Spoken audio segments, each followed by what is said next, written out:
So yun mga tol, magandang araw sa lahat mga tol. So yan, patuloy ka rin tutulog paghanap Kuya Gigi. So yung upload ng yun tol, bago lang ay ating ilabangan tol na. So nakita natin parang dito sa tol sa location na ito. So yung ating location kapon tol, sobrang layo na yun. So dahil nga itong sapa ay aming binaybay. So hindi ko ito rin magkamali mga tol, ito yung location ni Genji ngayon at saka ni Daniel. So pati sila may sugat mga tol, no? So sana tol ay makita na natin sila. Saka maraming salamat tol sa mga nag-share po ng link sa channel Genji. Maraming salamat talaga mga tol, kasi yun pandilan para masundan namin sila. At sa mga nag-chat mga tol, no, na sundan namin at saka bilisan namin tol. Marami nag-chat na ganun mga tol, no? So ginagawa po namin ng lahat para masundan po natin yung ating kasamahan na si Genji. So yan tol, pakishare natin video mga tol, no? Samahan ako sa video na ito. So ito tol, nasa gilid pa rin tayo ng sapa kasi nga abay namin itong sapa na ito.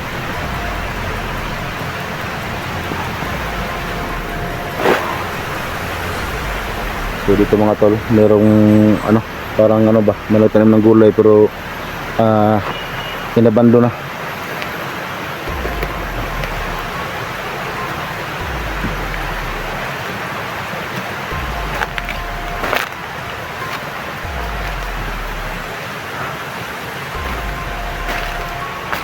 So kanina mga tol, ayan, naramdaman ko yung aura niya ma.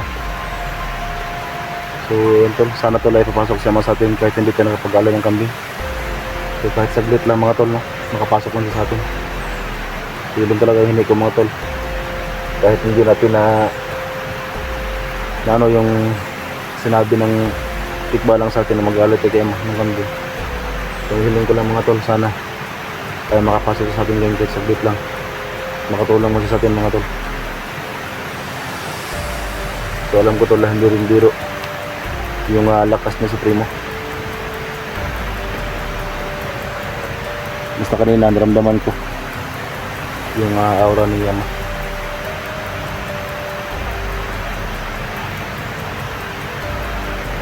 Diyan yung sapa tol, diyan banda yung sapa.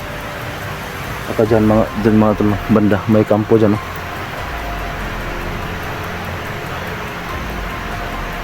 May kampo dyan mga tol, nakita ko kanina.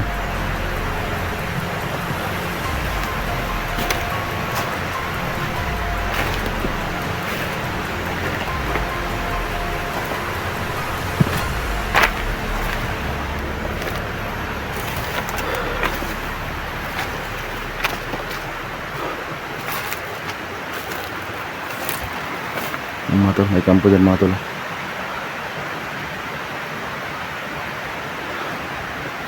So ingat lang tayo.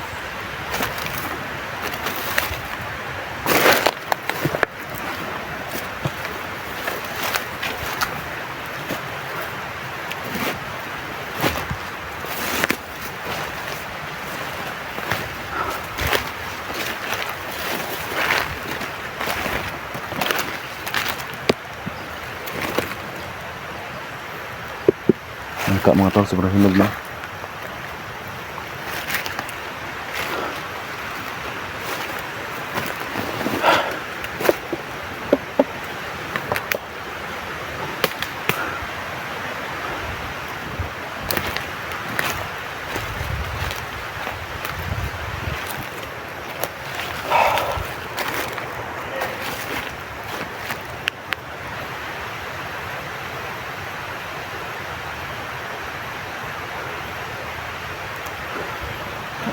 Parang may busis ngayon mga tol.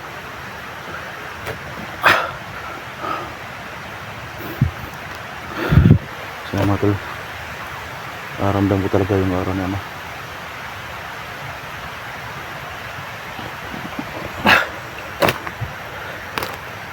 Ay mga tol, sobrang sakit ng ulo ko.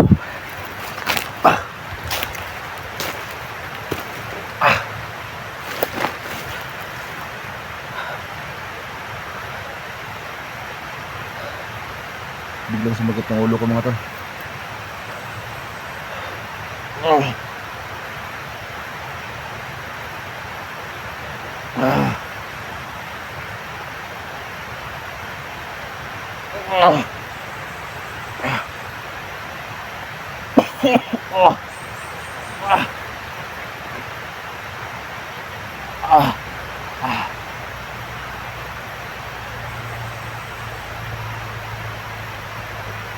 Ah.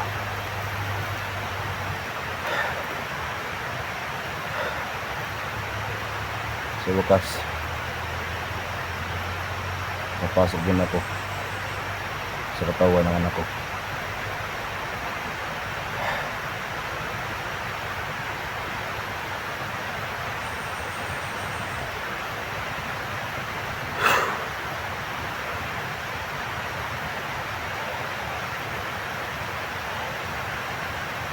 Ramdam ko na mga kalaban dito.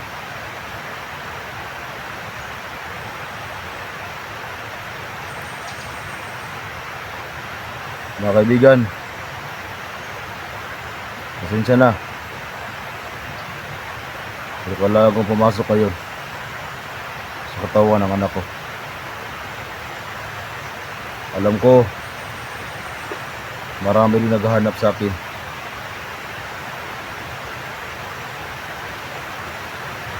Kahit saglit man lang ay makapasok ko sa katawan ng anak ko.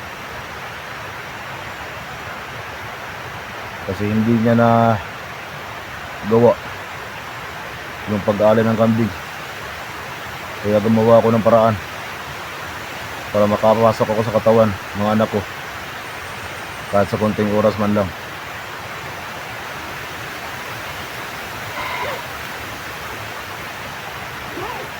Hanap muna tayo ng takip. Maganda rin takip dito.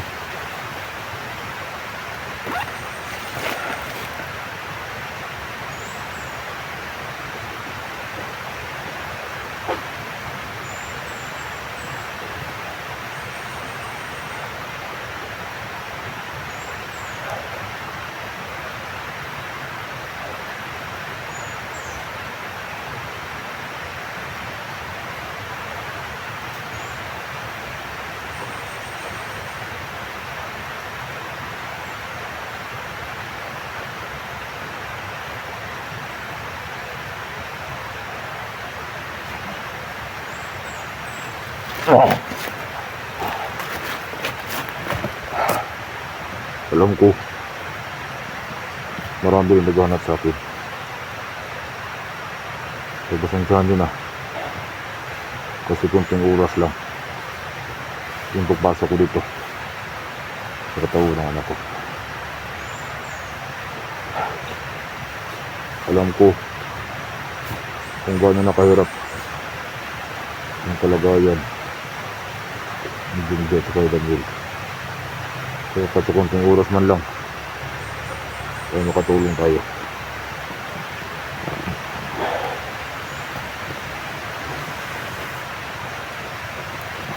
Nakapansin daw akong kalaban. Malapit lang sa atin.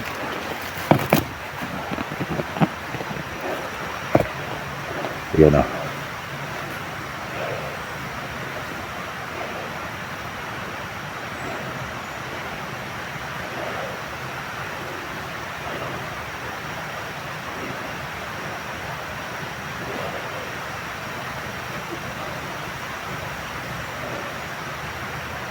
Nagalabat.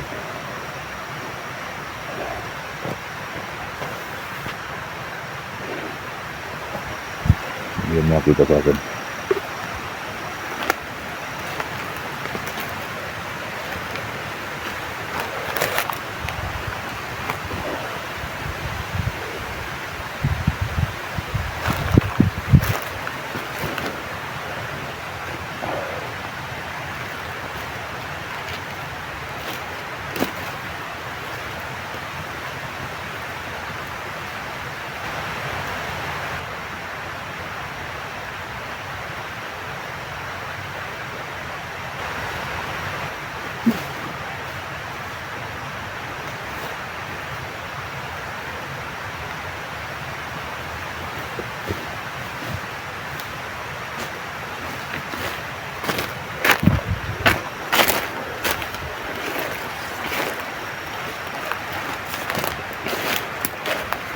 Ganun lang kasimple.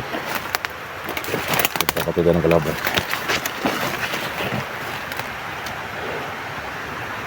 Gagamay tayong tagulilong.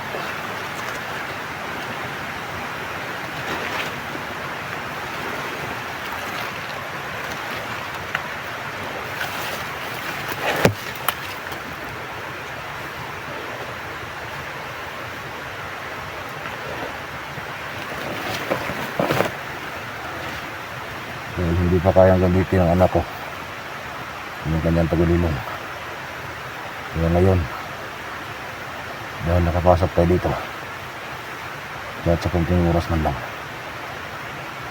gagamitin natin to para makatulong tayo kay John Jay at kay Daniel. At sana may makatulong din sa anak ko para makamag-alay, para tuloy-tuloy na ang pagpasa ko sa katawan ng anak ko. Hindi ko na maligtas yung siya ngayon at saka Daniel. Ang importante, ang malaki ang matulong ko. Makalaban na naman.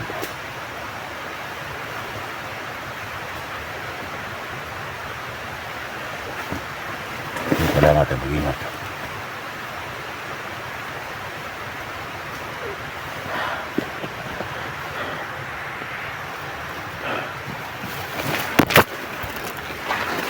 Naglakad na kalaban, pero kahit anong gawin nila, hindi nila ako makita. Gaya niyan, may kalaban na. Sasalubungin natin yan. Gagawin natin bulag ito mga kalaban natin yan.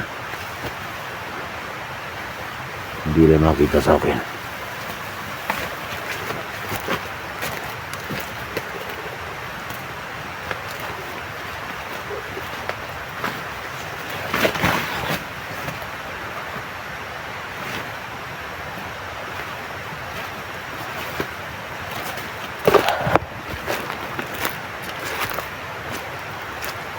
Ganun lang kasimple.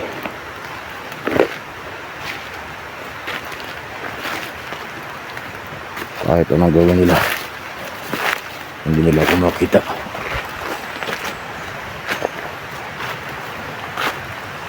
Ito ang kakayahan ng mga kulto.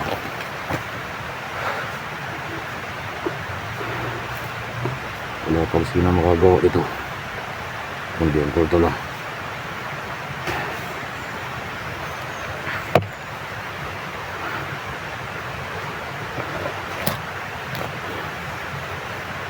Mamaya ipapakita ko sa inyo, bandido mismo ang lalapit sa atin. Marami pang kalaban dito.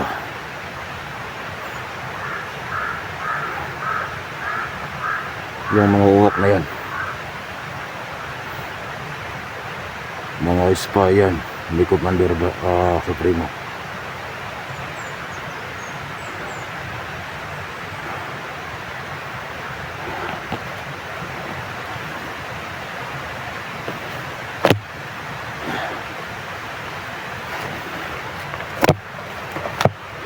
Kung pwede lang sana, kung kaya lang sana ng anak ko na mag-alay ng kambing na siya lang mag-isa, matagal na sana ako nakapasok dito ng matagal pa na oras. Ngayon mga kaibigan, pasensya muna kayo kasi 2 oras lang ang limit sa akin pagpasok sa katawan ng anak ko.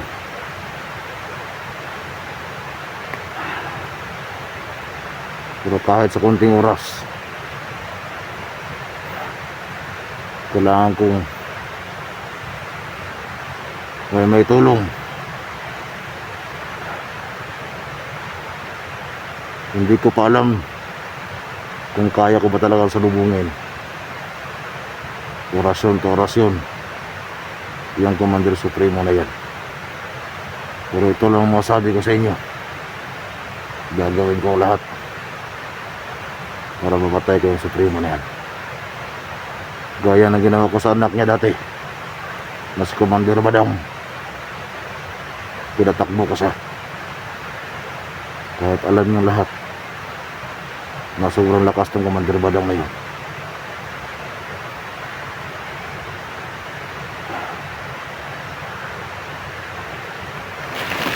Tara.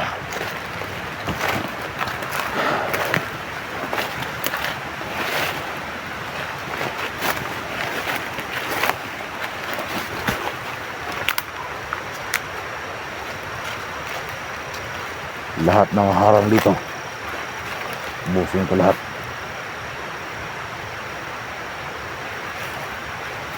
Matagal na rin ako hindi nakapasok sa katawan ng anak ko, kaya naghanap ako ng paraan. Kahit sa konting oras man lang makapasok ako. Sana dumatay ang araw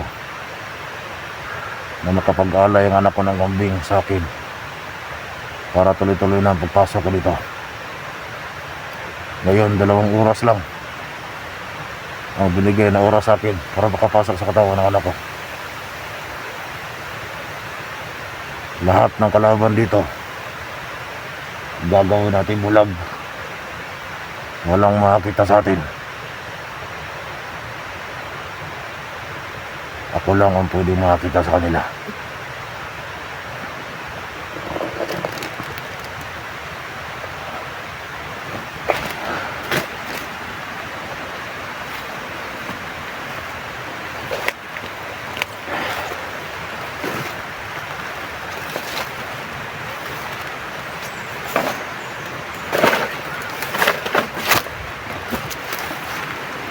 Ramdam ko sa unahan may mga kalaban pa dyan nakaabalang sa atin.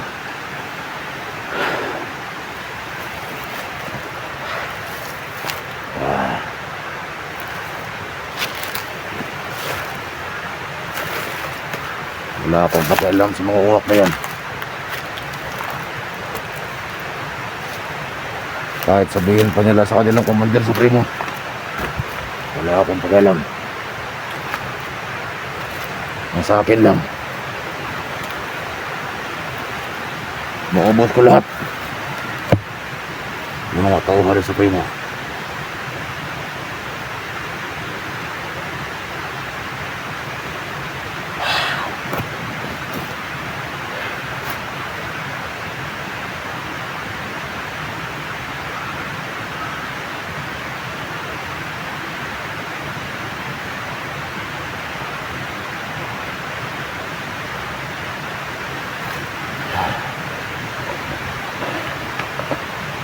Hintayin natin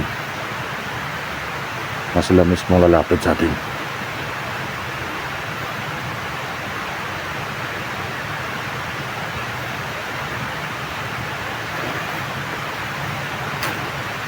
Alam nyo mga kaibigan, kung nakapag-alay lang sa ng kambing itong anak ko, kahit ngayon mismo madali kong puntahan kung saan talaga yung saktong location.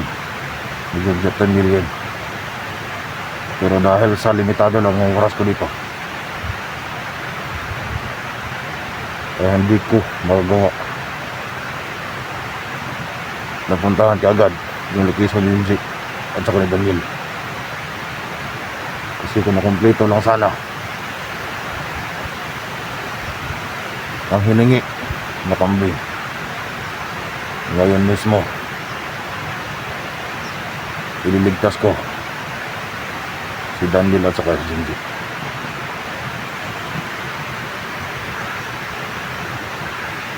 Pero dahil sa hindi nagawa ng anak ko na mag-alay ng kambing,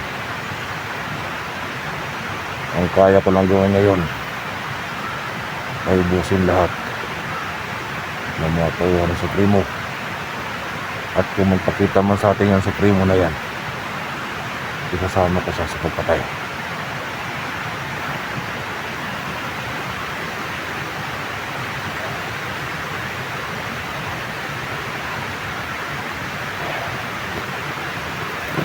Tara.